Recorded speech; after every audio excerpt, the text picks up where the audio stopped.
We can sail boats in Identity 5 now? Let's begin. Welcome back everyone. I'm going to give a quick highlight of everything that we got last week. So last week we got the breathtaking 10 scenes of Westlake event that of course brought us to the store the new S tier skin for Gardener called After the Rain. Also may have been changed to the name Emergence without them telling us, a little bit weird anyway. This was available in the store for Echoes and for Fragments. I thought it originally was going to be for Echoes only, but because it's not an actual crossover skin and it's a themed crossover skin, instead I think that's why it's available for both of these currencies. The event brought along of course event missions, where by completing these events you'd be able to receive bookmarks of the 10 scenes of Westlake that gave you some nice kind of scenery and things to read, and these would give you rewards such as a portrait frame named A Drop of Blue and a gardener emote field trip. They added a new audio report feature where you can now report players for sending inappropriate messages in chats, and they optimized the landing animations for Hellember and Gamekeeper. That's really all we got last week, so let's go into what we're getting this week. And this week we're getting quite a lot of content. Of course, we're getting Season 28 Essence 2 that's bringing along the fantastic S tier skin for entomologists called Kongho. The name is based on an instrument, and that's something we'll talk about a little bit later. It's a very fancy skin, and of course it's bringing along two A tiers, one for Gamekeeper called Ormoludia and the other one for Barmaid called Luminous Cup. If you're looking for more skins that we're getting this week, well, we are getting more because we're getting a package for Disciple that is an S tier package, and this is going to bring along the S tier skin a Visitor to Uza and an A tier accessory Chime.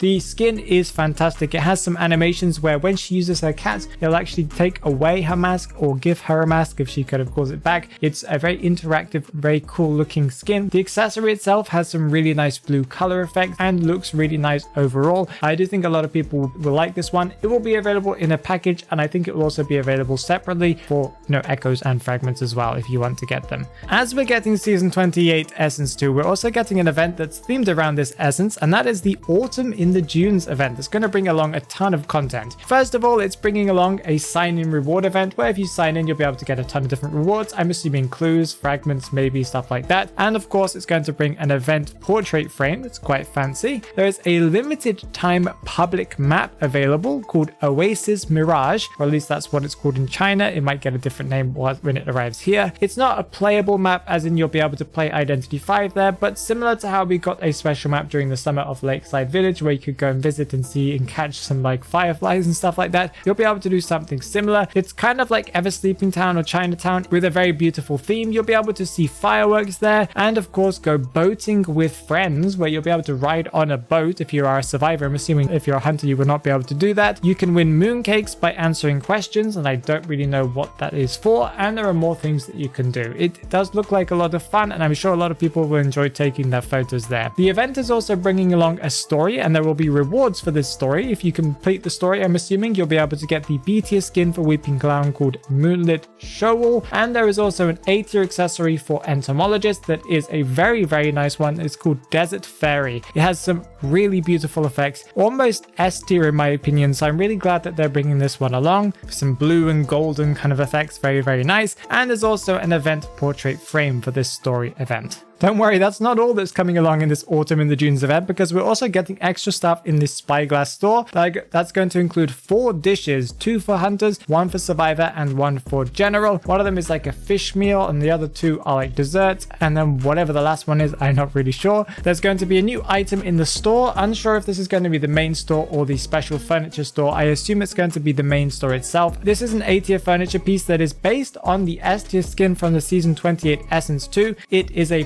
playable instruments similar to the piano where you'll be able to press stuff to make kind of music. This is the Kongho, that is the instrument that is like a type of lyre but is not the same. I don't really know what the difference is. Oh, and we're also getting the return of the Autumn Letter event, and this is an event from maybe a year or 2 ago that is based around the Postman skin Autumn uniform. During this event you'll be able to get the B tier Postman skin Autumn uniform that is upgradable to A tier with 580 echoes, and this skin will be called called Autumn Reverie. The event will also bring along the A-tier accessory Titan Windmill and the furniture piece Maple Rug. I just want to talk about what the event was like last year or last time we had it. So you had login rewards, you had to complete 10 matches to get 20 Spyglasses and earn 100,000 deduction points to get a 288 Echo discount off buying the Autumn uniform skin if you're going to buy it for Echoes. You could get up to 20 letters per day, which would then reward you with clues, the rug, and also the Titan Windmill. I'm really unsure if that's how this event's going to work this time, but that's still cool to know. Let's talk about the future. There are some rumors that we need to discuss, and those are rumors for the XXX crossover that was talked about quite a long time ago at this point. There are rumors that this is going to be the crossover for Season 29 Essence 1. This is not confirmed yet, but of course, rumors are going around as we're slowly getting to the end of Season 28. I guess we're technically only halfway through, but you get the point. There are also rumors for which characters will be getting skins during this event and who they are going to be. There are rumors that Sia is going to get the skin Kimihiro Watanuki that's from this XXX crossover.